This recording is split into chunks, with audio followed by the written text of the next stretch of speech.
Бәріңізге сәлем, құрметті оқырмандар. Бүгін құймақты торт пісірдім. Өте дәмді болып шықты. Рецепті сіздермен бөлісе кетейін. Соңына дейін қарап, ұнаса лайк басып, каналыма жазылып, қоңыраушаны басып қойыңыздар.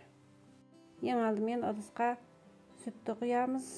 Ыстық сүтті құйып, және шоколад салып, ерітіп аламыз.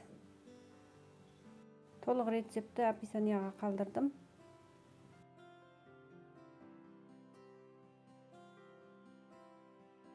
Жақсылап араластырып аламыз, шоколад ерігенше. Содан соң 3 тал жұмыртқаны шағып саламыз.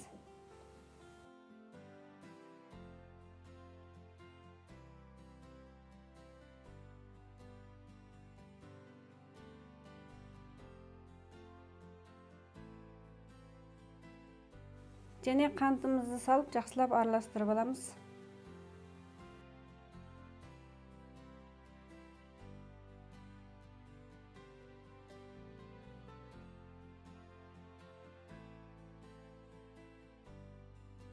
Содан соң ұнға 1 шай қасық қопсытқыш қосып, електен өткізіп отырып қосып, араластырып аламыз.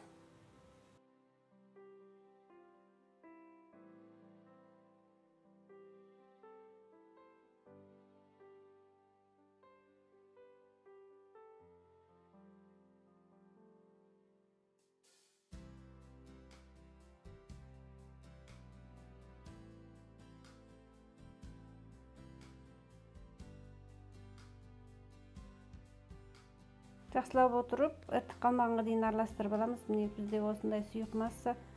Содан соң сұйық майды құйып, тағы да жақсылап араластырып аламыз. Содан соң табаны отқа қойып қыздырып, май жағып, құймақтарымызды пісіріп аламыз.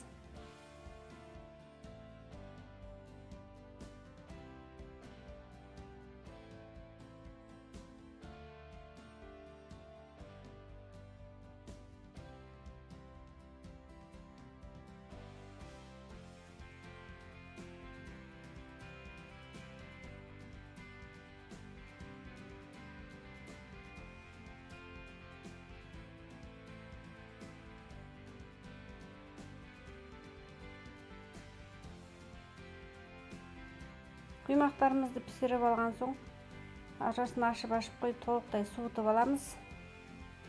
Суығанша кремді дайындаймыз.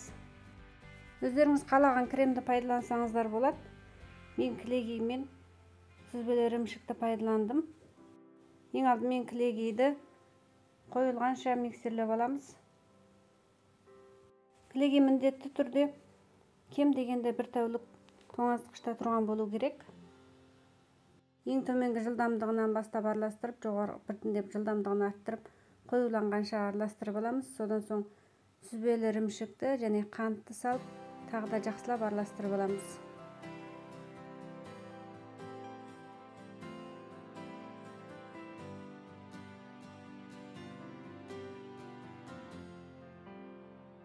Құймақтарымыз толықтай суыған соң тортымызды жинаймыз. Арасында 2-3 қасықтан кремді жағып отырып, жинаймыз. Мынадай кальцо қойып жинаған тіпті жақсы болады, формасын жақсы ұстап тұруға. Каналымды қарап отырған болсаңыздар, лайк басып, каналыма жазылып, пікірлеріңізді қалдырып отырыңыздар.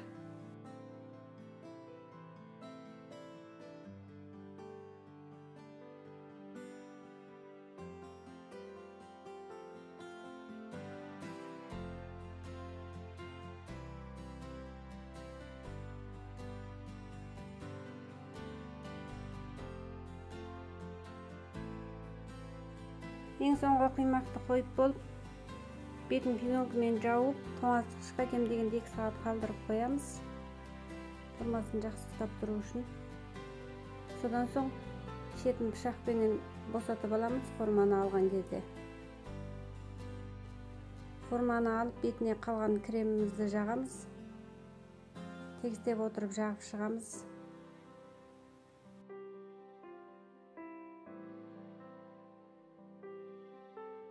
Бетін жеміс жидектермен әсемдеуге де болады. Немесе мен какао септім. Типтен дәмді болып шықты какаомен.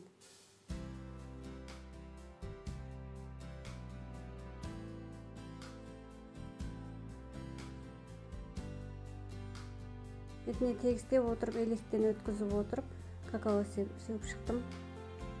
Өте дәмді болып шықты, өте қарапайым, оңай дайын болады. Соңына дейін қарап отырған болсаңыздар, лайк басып, каналыма жазылып, қоңыраушаны басып қойыңыздар. Алдағы уақытта сіздермен тіпті де көп рецепттермен бөлісетін боламын. Назарларыңызға рахмет. Астарыңыз дәмді болсын. Келесі кездескенше сау болыңыздар.